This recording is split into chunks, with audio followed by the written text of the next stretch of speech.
Hello there! Welcome to the world of Pokemon. My name is Chime.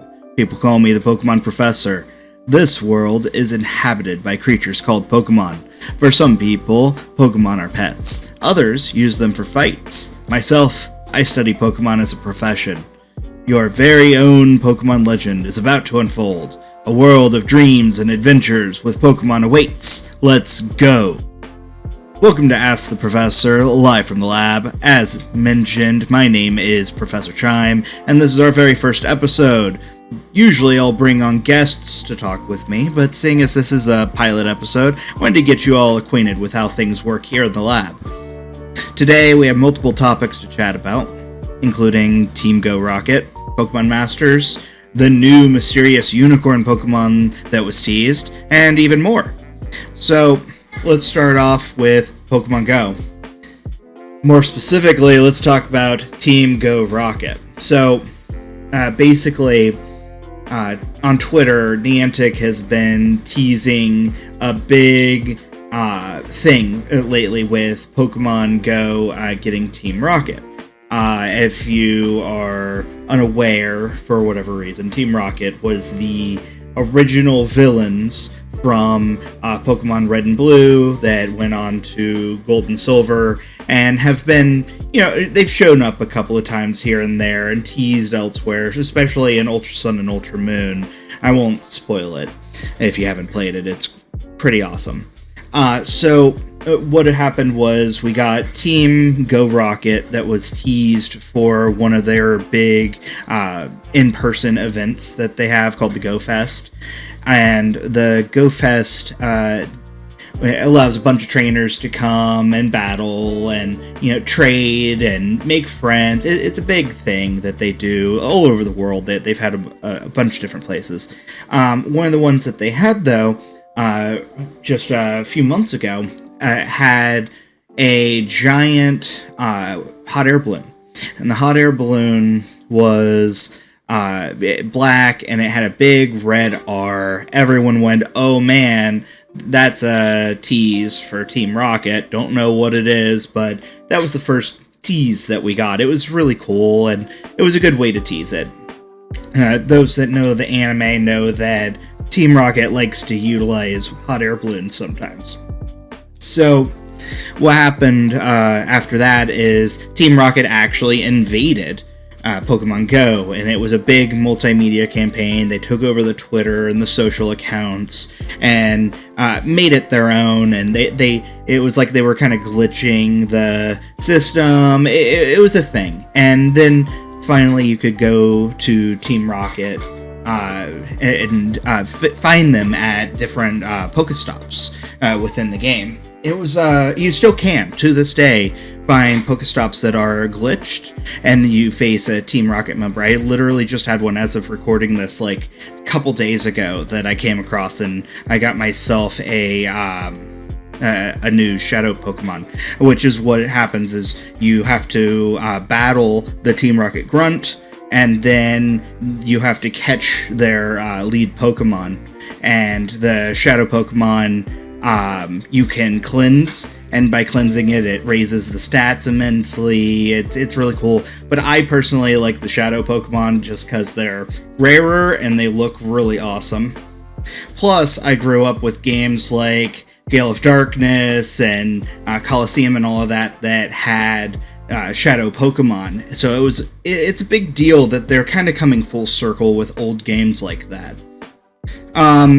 As for now, what we actually have being teased on Twitter is that there's still corruption within the Twitter and stuff, and they teased 3 new characters in the game, named Sierra, Cliff, and Arlo, which are Team Rocket grunts that are made specifically for the game. They're brand new characters, and they're the new opening screen when you open up Pokemon Go is the new splash art is basically the trainer facing them, and you see what appears to be Giovanni in the far background, and standing in front of what is very clearly the anime representation of Viridian Gym, which is really a cool Easter egg. I really like how they handled that. Everyone saw that building and went, "That's Viridian Gem."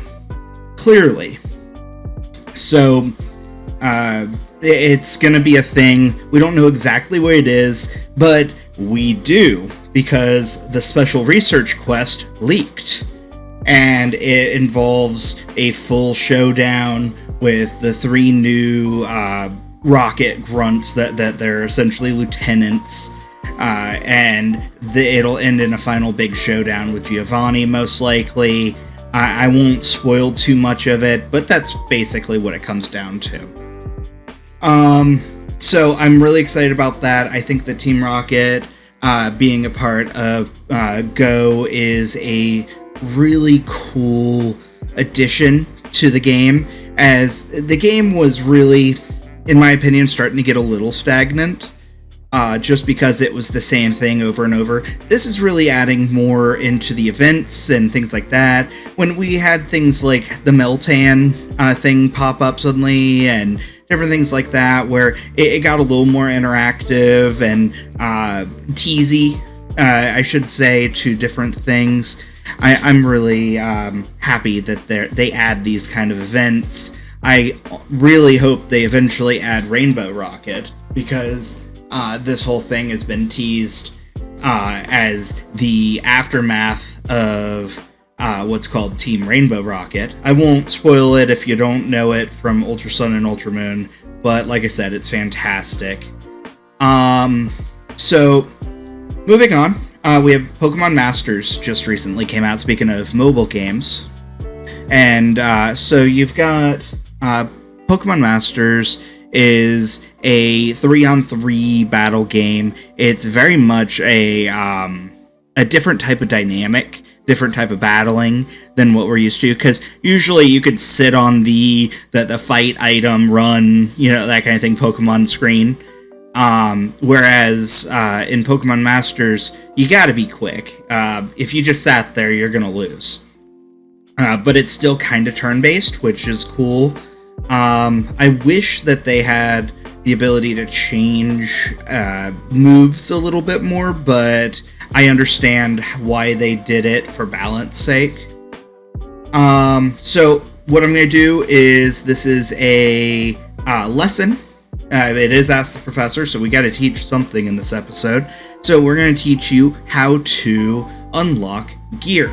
So after you've basically beaten the story, like the main story of Pokemon Masters, Chapter 18, and you've finished your interlude and everything's hunky-dory, what happens is you can actually, as of the first interlude after episode 10, with Brock, you could actually do the co-op versions of any of those battles, where it's like normal, hard, and very hard versions of each of those battles.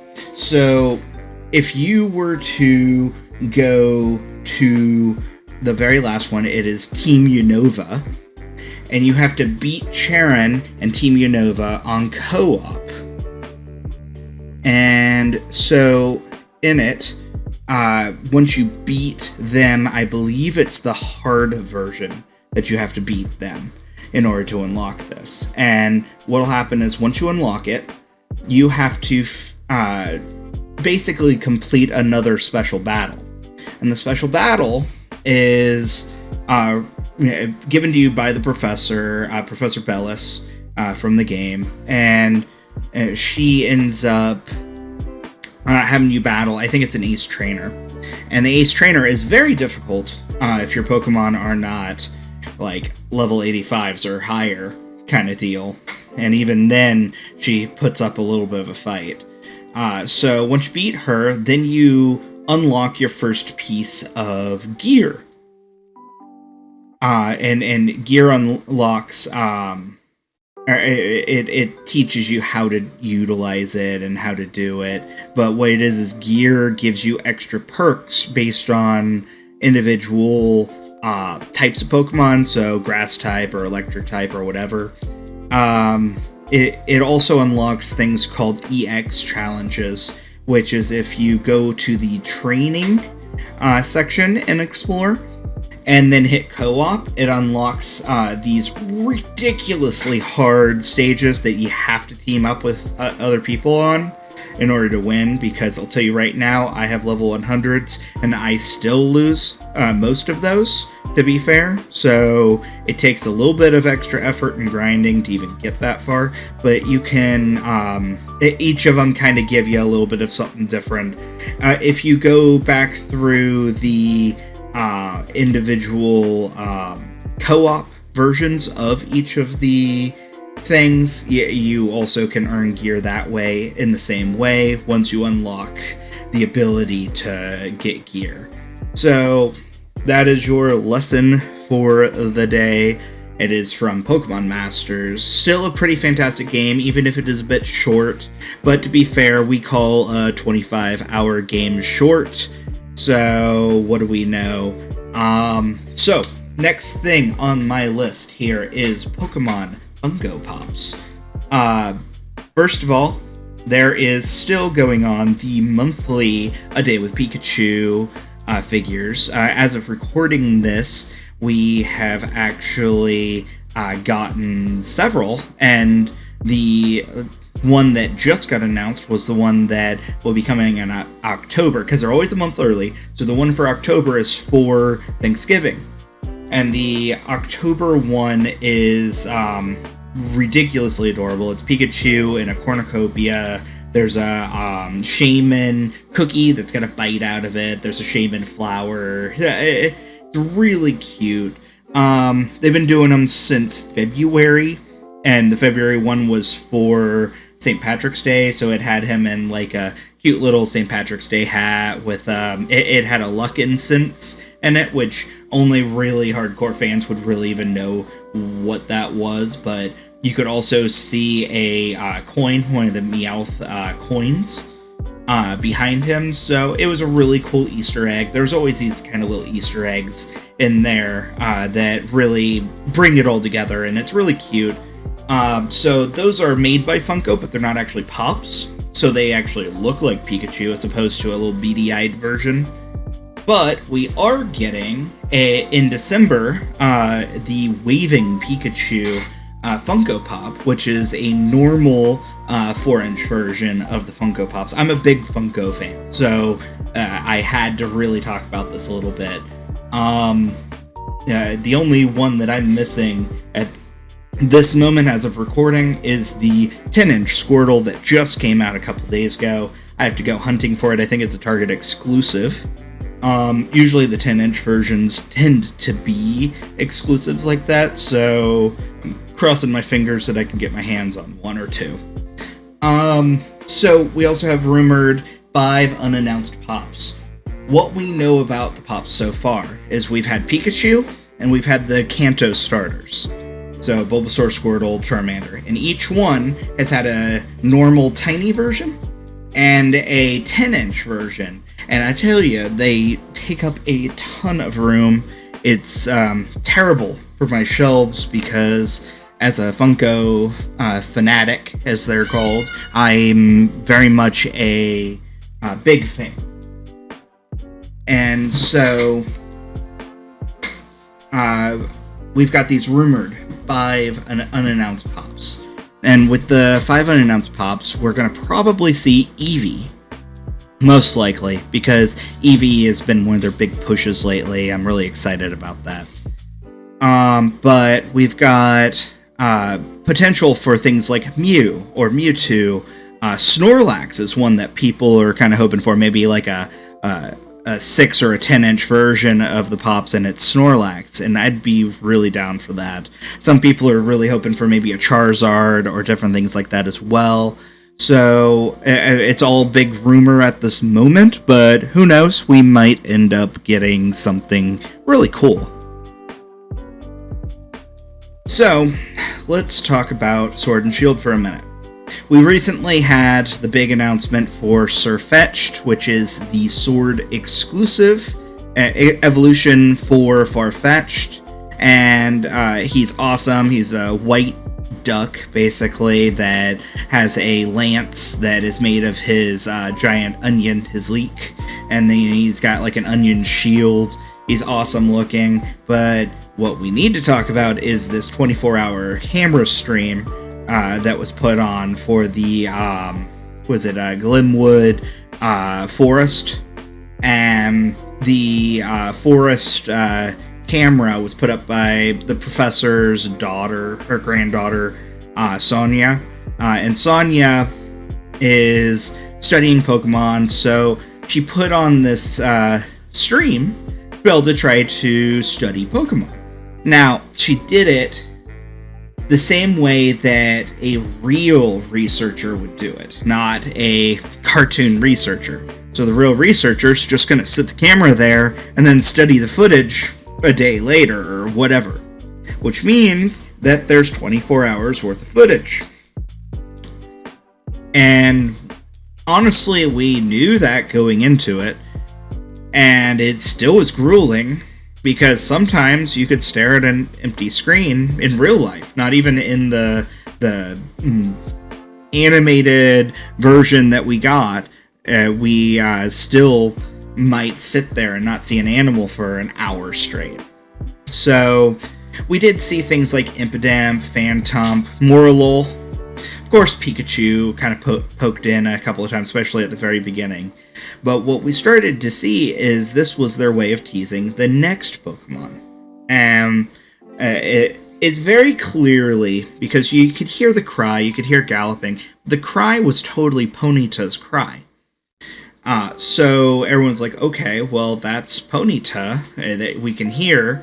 What are we gonna get? And then we started seeing little, like, bits of it behind a bush or behind a stump, things like that. And it got a little more bold and started showing up in front of the camera, or things might happen, like an Impidimp snorted on the camera and it made the screen all hazy, which meant that you couldn't really see it, but then you saw the horse ride by. But it's basically a rainbow unicorn. It's something that's right out of My Little Pony, and it's glorious. It's awesome, and I'm really excited to be able to see what really this entails.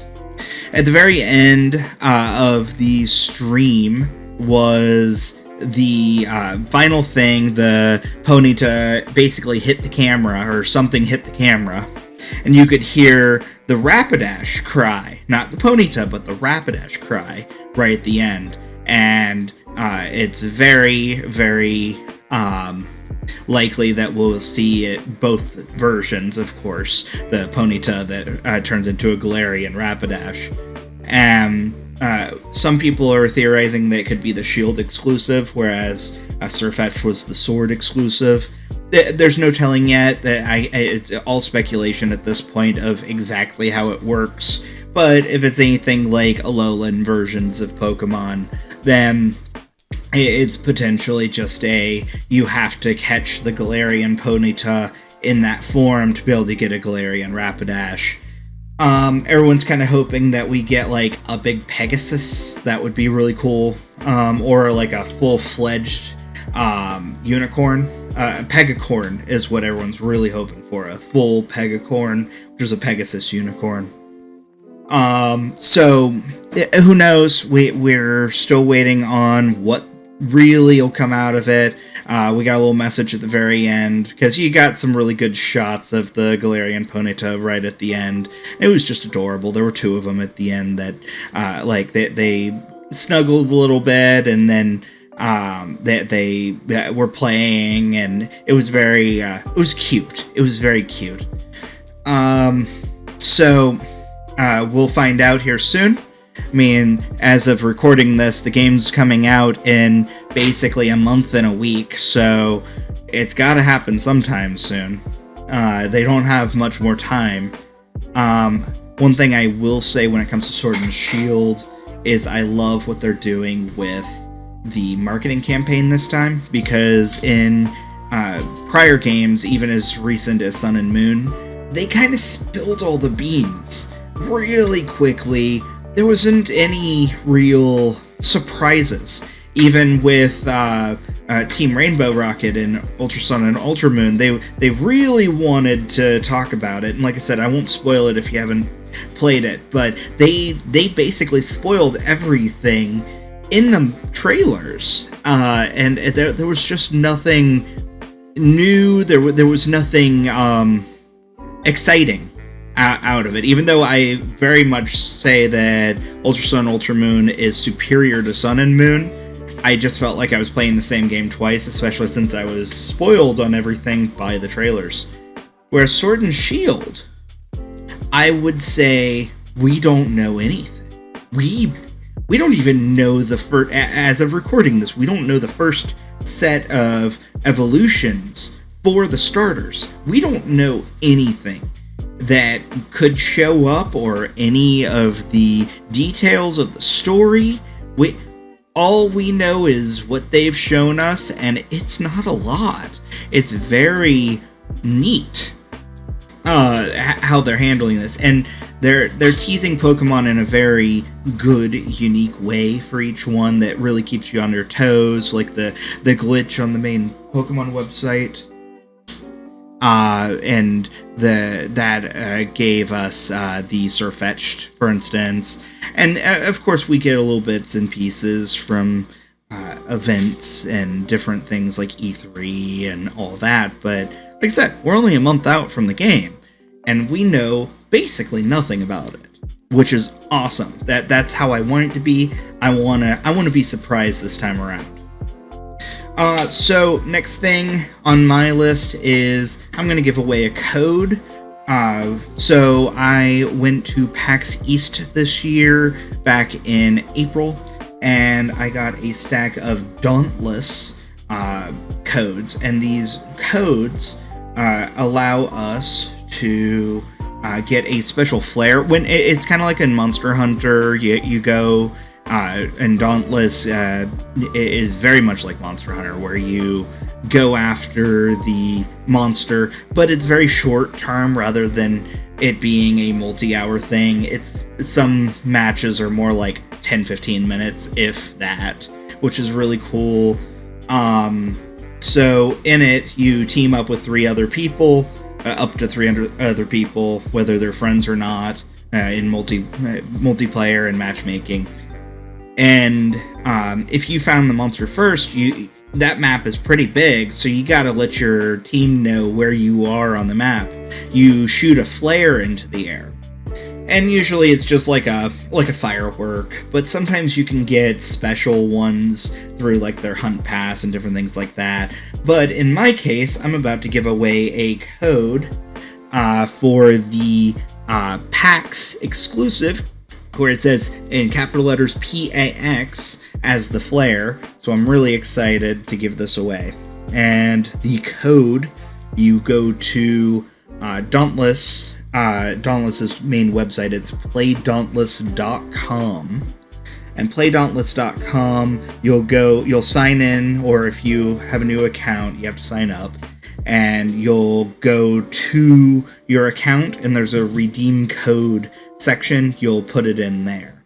So it is lowercase WHW 7 uppercase X uppercase E uppercase F lowercase K uppercase T lowercase D A 9 uppercase F lowercase D O E uppercase J L K lowercase V H Q 4 uppercase Y lowercase U W uppercase F N F lowercase R. So I'm not repeating that. You're gonna have to rewind. I'll give away a Dauntless code or something in each episode, most likely. I've got multiple different things I can give away, maybe Brawlhalla, MetaDev codes, I don't know yet. I'll figure it out. I've got a lot of game codes that I can give away as well. It'll be a little different each time, maybe. So, this ends our episode on one last little topic here, which I call the Game of the Day. In this case, the Game of the Day, as the pilot episode, we got to start with Pokemon Red and Blue. So, look, it's the first episode, it's a pilot episode, we got to get through it, we got to do it. So, the difference between Red and Blue is that the difference in Pokemon that you could get in it, there was like 12 or 14 Pokemon that were, depending on the game, it depended on it. I generally wanted, for instance, Growlithe, and he was only available in red, or I could have gone Vulpix, which is in blue, and so on. Red and Blue, awesome games. They were what started out everything. Honestly, they're very rough games, if I'm being very, very honest. Go back and play the original Red and Blue after playing, like, modern games, and you'll realize they're a lot tougher, and they made a lot of design choices based on the era, and because they only had so much space. So things like your Pokemon box, the fact that if you changed the Pokemon box, you had to save, and if your box that you were on was full, say you were out in the wild and you were nowhere near a Pokemon Center and you wanted to catch a Pokemon in front of you, you couldn't. If your box was full, you had to manually go to the Pokemon Center, go to the PC, change the box, and save by doing that, and then go back to the area to be able to get the Pokemon you were trying to get. So, things like that, I'm glad that they made the modern changes that they did. Question that I decided to ask myself here is, who did I choose as my starter in Kanto and Red and Blue? So, my original game was Blue, by the way. I did get Red afterwards, and I always did prefer to go Red because I wanted Growlithe, but my starter Pokemon was Bulbasaur. And a lot of people laughed at me. All my friends laughed at me. And I stick with it because there's one major thing that Bulbasaur has over Charmander and Squirtle, where Charmander does turn into Charizard, and he's awesome. And Blastoise is awesome. Bulbasaur, first of all, is like, he's a heavy hitter. He's a good defender. But he was the only one that was good against both Brock and Misty, the first two gyms. If you started with Bulbasaur, you had a Pokemon. You had one of the only grass-based Pokemon that could learn grass-type moves at the beginning of the game, which made your life so much easier because you couldn't really get water types for a while until you started being able to surf or get the old rod and stuff like that. So I will say Bulbasaur was my powerhouse and still is, and I still, to this day, every time I get a Bulbasaur in the game, I name him Shrubbery because of Monty Python. And if you don't get the reference, go watch Monty Python and the Holy Grail. One of my other nostalgic moments was when I learned about the missing number glitch. By the time I had learned it, I already beat it like twice over. And so we started doing different things, trying to get missing number to give items, and a bunch of my friends back then, we'd trade and try to get all the Pokemon all between us. The other one was the Mew Nugget Bridge glitch, which was really our first real time that we felt like we were bad boys. I mean, I was 10, 8. Let's see, I would have been 9. I would have been about 9 when they came out. So, you know, I'm a bad boy. I know how to I know how to get Mew. Come on. So, if you don't know about that, check out the Mew Nugget Bridge glitch. Just Google it. So that brings us to the end of the episode. It actually comes out to right about 30 minutes for everything I talked about. So this was just the pilot. Let me know in the comments if you want to see more of these kind of episodes. I might record a couple more in any case scenario, but if you're enjoying it, please let me know down below. Additionally, the question of the day is, in Pokemon Red and Blue, who is your starter and why? So, as always, Pokemon trainers, don't forget to like, don't forget to subscribe, and stay cool.